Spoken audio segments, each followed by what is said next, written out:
Laura Kurkimaki is Principal Earnscliffe Strategies, former Conservative Party Deputy National Campaign Manager and former Principal Secretary to Erin O'Toole. Laura, thanks so much for being here. Thanks so much for having me, and congratulations on your permanent position as well. Thank you so much. I appreciate that. Of course, a lot of people consider Pierre to be a little bit further on the right than what they're comfortable with as leader of the Conservative Party. That seems not to have been an issue for others within the party. Where does he go now in trying to create a vision that enough Canadians can get on board with? Well, I think their results definitely speak for themselves. I mean, his victory was huge. It was more substantial than when Stephen Harper won the leadership back in the early 2000s. And I think we heard this morning too. He just actually finished speaking at his first caucus meeting, and he talked a lot about his plan to set his sights on the Liberals. And I think we've seen him speak repeatedly about the economy, inflation, cost of living, and he did that again this morning. So I think that we'll hear a lot more of that, and I think that that's what is affecting Canadians number one right now.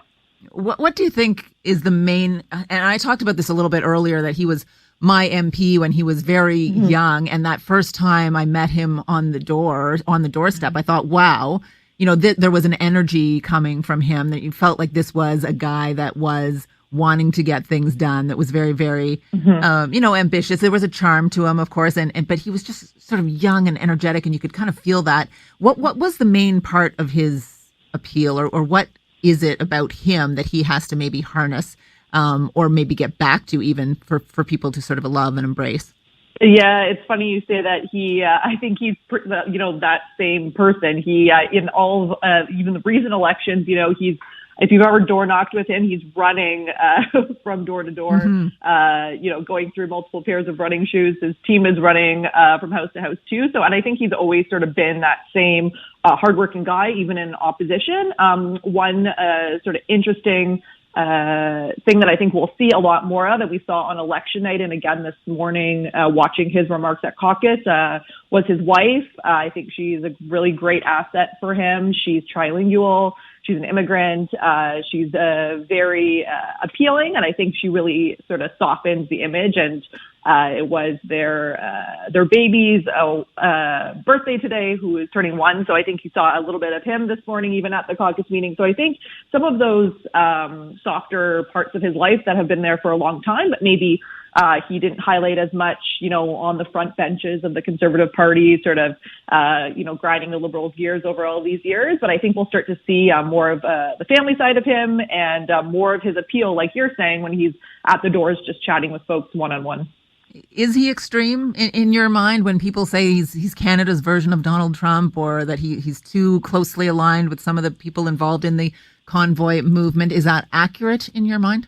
I don't feel that way. I don't think that it's necessarily that cut and dry. I mean, I think, that if that were true, I don't think this would have been such a resounding win. I mean, people say that, it's a new party, and he signed up so many, hundreds of thousands of people. But at the end of the day, Canadians are a lot more moderate than some of the fringe elements you see in the U.S. And so I know that the Liberals and the left like to make that comparison because it fits their narrative, but I don't think that is what we're dealing with here. I guess it'll be interesting to see the building blocks as he assembles a team around him going forward, and sort of bit by bit, and how that all sort of comes together, right? Is there one thing that should be a higher priority than another right now? Because there's quite a few things that sort of have to happen between now and any potential election.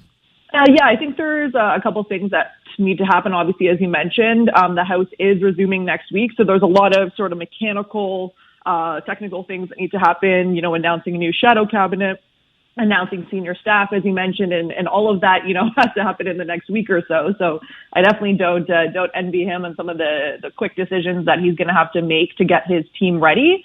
And I'm sure that the caucus will be getting together this week many times as well, in the lead up to return to Parliament next week. So I think, quickly getting the team together, and then, he already has a quite established narrative from the campaign, but as, you've pointed out, tweaking a couple of those items to appeal to, the country writ large and not just members of the party. So I think it'll be sort of a quick fall, and then it'll be interesting to see how things sort of shape up as, there was always election speculation in a minority parliament, and we've seen the Liberals in the last week or so, sort of stay committed to their agreement with the NDP. So looks like they're going to try to hold things together for the next few months here. But I'm sure Pierre and his election team will be quickly getting to work on, shaking out a few of those details as a potential election in the next year or two. Jean Charest says he is going back to the private sector. Is there one name out there, someone that Pierre has to make sure is sort of on side, one big name that kind of, as you say, softens his image and would achieve more of a middle ground that he has to keep in the fold? Truly, I don't think so. His win was so substantial. It was nothing like we've seen before, even including the leadership that elected Justin Trudeau as leader of the Liberal Party. I think it's very, very clear that even those who don't agree with him, his rivals in the leadership, sort of have no choice as of now to give him the room he needs to lead the party for now. So I know we saw, the video that you mentioned and played earlier from Jean Charest. I don't think he was ever going to be coming back to run or anything like that. So, I think it is Pierre Poilievre's party now, and I think he sort of made the concessions in terms of reaching out to the other candidates he needed to on election night, which I know folks were really pleased by. But I don't think that there's any one person or anything necessarily that he needs to do at this point. It's just looking forward to the next election. And, I think a lot of conservatives think that this is our time to win. Will it be? It'll be interesting to watch. Laura Kurkimaki, thank you so much for your time and insight. Appreciate it. No problem. Thank you so much for having me.